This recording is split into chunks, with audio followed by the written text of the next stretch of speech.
If you have a tall partner and you're not tall, different heights in the boat, how are you supposed to synchronize that? This seems to be a very common problem, and to be honest, I've seen it many times. Don't believe it's just a master's problem. It's a problem you have in about any country, any boat class, even in the pair. This is the entry to a video I want to do right now on a biro. As you know, I'm having my cell phone here. So there are two Bluetooth sensors, a strain gauge on the right side, a strain gauge on the left side, an angle sensor on the left and on the right side. So we precisely measure what's going on. And what we do right now is I'm going to have Alex row different styles, and I want to show you how little the stroke length is actually affected. So as you can see, I'm switching now from the signal mode to the rowers mode, and let's have Alex row. All right, Alex, could you start off with just regular rowing, what you usually do? I'm not going to interfere a lot.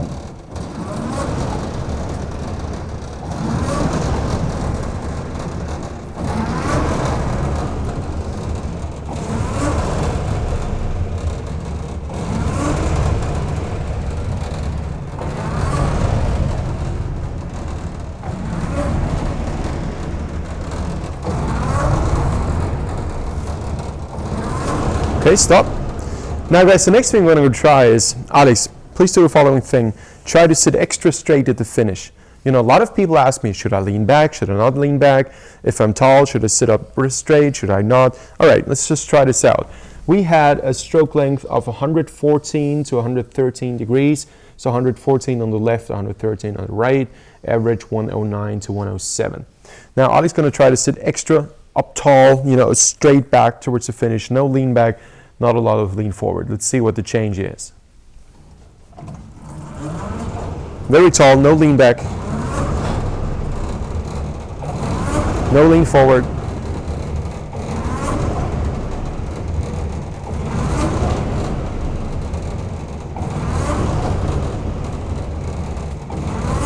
Okay, stop. We are at 109 degrees, now it went back to 106 to 103. So effectively we lost about 8 degrees in stroke length. Now is it bad or is it not bad? See, the only thing that is effective is everything around this part of the stroke, because this is where the angle of the blade is in a perfect position to accelerate the boat. If this is my blade now on the outboard, this is where I have a 90-degree angle to the boat, so I can accelerate it the best way. And it doesn't matter if you're tall or small, you still will reach this 90-degree angle.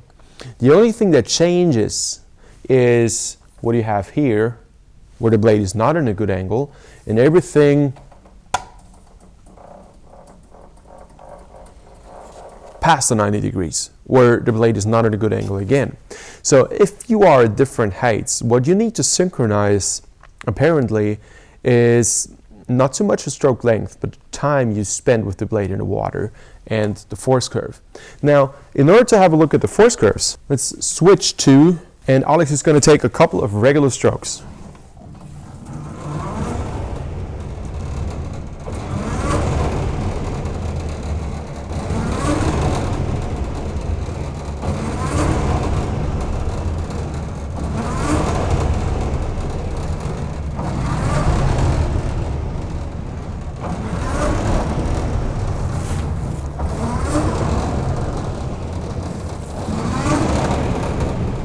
Keep it rolling. Now guys, what we can see, and I'm going to switch the screen now to the force curves. What you can see now is a red curve, which is the right force curve. So this is a bit of a difference in force that we see here. We're talking about the small curves on the bottom. Then we have the green force curve, which is the green smaller curve on the bottom. So this basically is a measurement of how much force do you have at which point of the stroke over a timeline. Now the curve you see on the top is the angle curve. The angle curve basically tells me how long I sit where.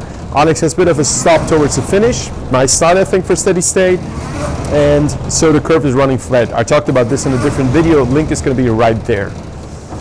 So the goal is to have a bit of a plateau. Alex, could you could you please do the following thing? Now we see your force curve structure. Now, could you try to get a bit of a plateau over the middle of the stroke? Let's go.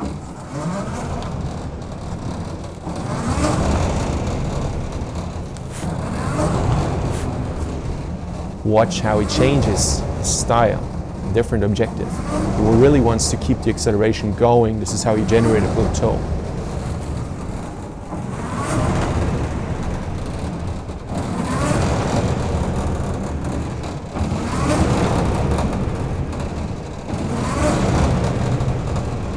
Okay, stop. And now Alex has a different objective. Create precisely the same force curve, but with the style we tried out before. Very straight, sit up straight, don't lean back a lot, don't lean forward a lot, just be very straight. So this is how we simulate a shorter person.